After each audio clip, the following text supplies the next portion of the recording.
Alors, je m'appelle Michel, j'ai 67 ans et demi, je suis médecin. J'habite dans le sud de la France, au bord de la Méditerranée. J'ai 67 ans, mais je ne suis pas encore à la retraite, donc je suis encore actif pendant au moins un an, voire deux. Après, on verra. Je m'intéresse beaucoup aux langues, je me suis toujours intéressé aux langues, bien que j'étais nul en langue quand j'étais au lycée.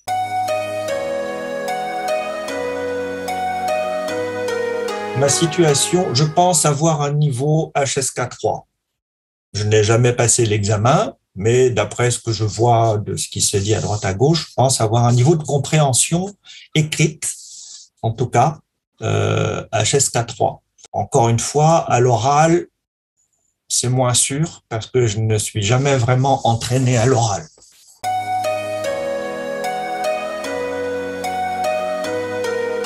D'avoir des sources quotidiennes, orales, je dirais aussi conversationnelles, parce qu'il y a un élément important, c'était pas seulement dans le programme les exercices oraux que tu présentais chaque jour, mais il y avait aussi cette conversation avec Minchen, qui est à Shanghai, pour avoir une vraie conversation avec une vraie chinoise de langue native, disons, et ça fait peur à la fois, mais d'un autre côté, ça booste et ça a été très, très intéressant. D'autant que, comme elle parle français, elle peut aussi nous aider à démêler certains points quand on est complètement perdu.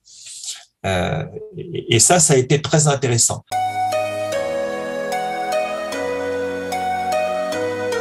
Parce que je crois que quand j'ai écouté ta présentation, tu m'as convaincu qu'effectivement, il y avait une autre façon d'apprendre et j'ai voulu la tenter.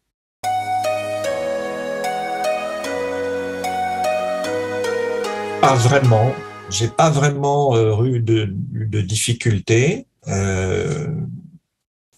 parce que même à l'oral, où c'est là que mon niveau pêchait un peu, parce que dans les exercices que tu présentais, c'était pas trop rapide, tu accentues bien, donc on comprend. En plus, on peut faire répéter plusieurs fois, donc c'est bien. Non, à l'oral, je pense pas avoir eu de difficulté particulière. J'ai bien compris. L'écrit, ça va, c'est écrit, donc après. Il suffit de regarder. Non, c'était bien présenté. Je ne vois pas de difficulté particulière dans le cours que j'ai suivi.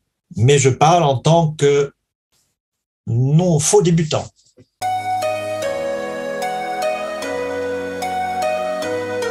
Très satisfait.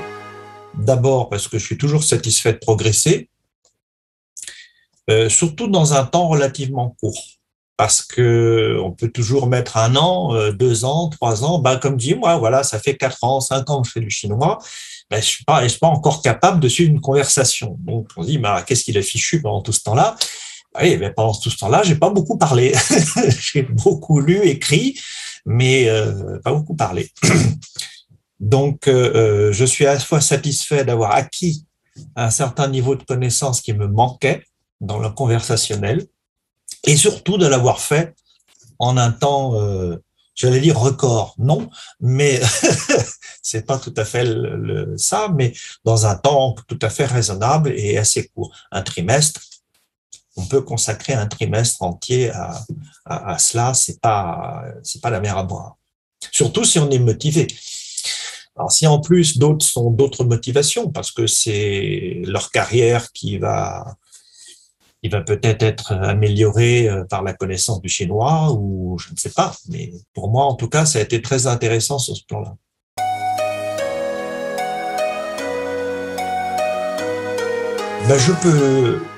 Je peux lire des textes relativement simples, voire même des mini-romans.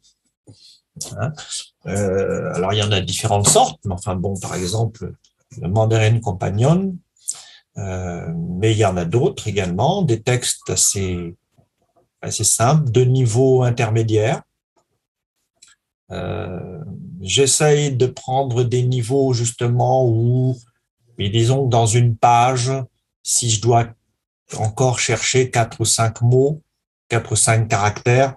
Je pense que c'est bien, parce que ça veut dire que je comprends quand même 80% ou 90% du texte. Et ben, il nous faut quand même garder un petit peu d'inconnu pour progresser. Et ça permet d'être quand même un petit peu fluide.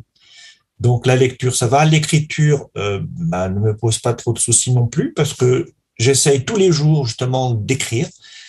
Quand je lis un texte, par exemple, j'essaye de l'écrire en même temps. Et l'oral, ben l'oral, encore une fois, j'ai beaucoup progressé. Donc, ça me permet, en écoutant des podcasts ou bien tout simplement en écoutant des émissions radio ou télévision chinoises ou des films ou des choses comme ça, de mieux comprendre, de mieux comprendre. Et personnellement, c'est ce que je cherchais. Donc, j'ai acquis cela pendant ces 3 mois.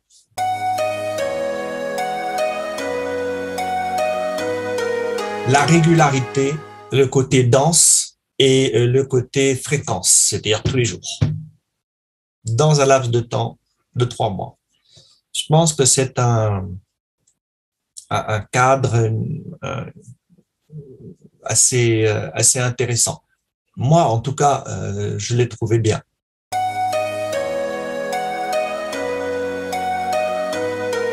Si son but, c'est simplement, je m'intéresse un peu au chinois, je veux savoir comment ça fonctionne, et je veux regarder 2, 3 trucs, mais je veux pas trop m'embêter avec, c'est pas la peine. C'est pas la peine parce que il finira pas les 3 mois. Il arrêtera avant.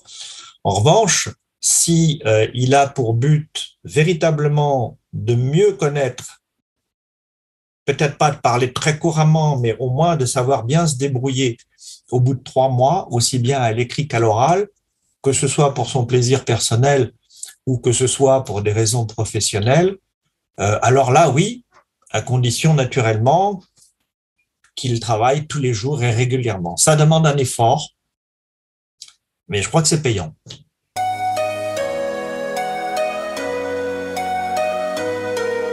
Qui su nous lit. Tiayo. Continuez vos efforts, courage, allez-y jusqu'au bout, il n'y a que ça qui paye.